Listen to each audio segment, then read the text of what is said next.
क्या अगले 24 घंटे में अमेरिका ईरान के ऊपर सर्जिकल स्ट्राइक्स करने जा रहा है?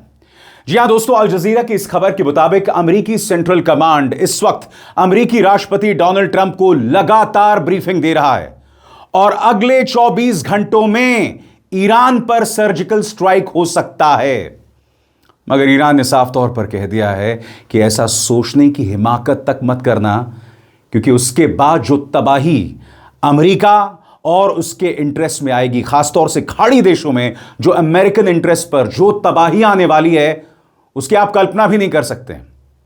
और दूसरी तरफ आपकी स्क्रीन पर यह पीट हेग्सेथ, अमेरिका के रक्षा मंत्री, इन्हें हर जगह शर्मिंदगी झेलनी पड़ रही है। सही सुना आपने। आप में से जो लोग नहीं जानते दोस्तों, पीट हेग्सेथ अमेरिका के रक्षा मंत्री, और यह जंग इस वक्त इस मुकाम पर है, इसका क्रेडिट इनको जाता है। इनफैक्ट डोनाल्ड ट्रंप ने भी कहा कि मैंने पीट हेग्सेथ पर विश्वास करके मैं इस जंग में कूद गया, मैंने ईरान पर हमला कर दिया।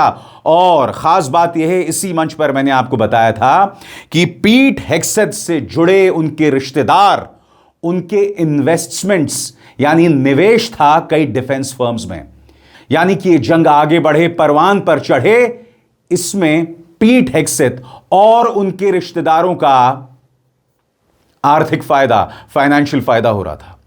मगर सबसे पहले दोस्तों, मैं आपका ध्यान खींचना चाहता हूं इस बड़ी खबर की तरफ जो अपने आप में बहुत मायने रखती है। ट्रंप को लगातार उनके मिलिट्री एडवाइजर्स जो हैं ब्रीफ कर रहे हैं, और खबर यह आ रही है कि अमेरिका कभी भी सर्जिकल स्ट्राइक कर सकता है। और दोस्तों, आपके स्क्रीन पर यह हैं सैयद मोहम्मद मरांडी।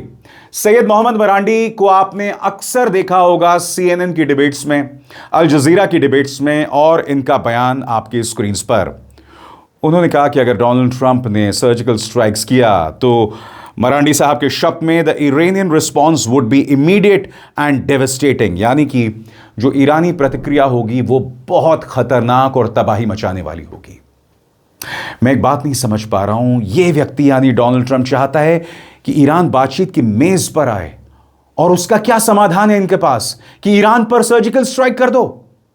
दोस्तों, आपको अंदाजा है, अमेरिका कहने को दुनिया का सबसे ताकतवर, सबसे धनी राष्ट्र, मगर अक्ल के लिहाज से उनका जो राष्ट्रपति है वो पूरी तरह से पैदल है।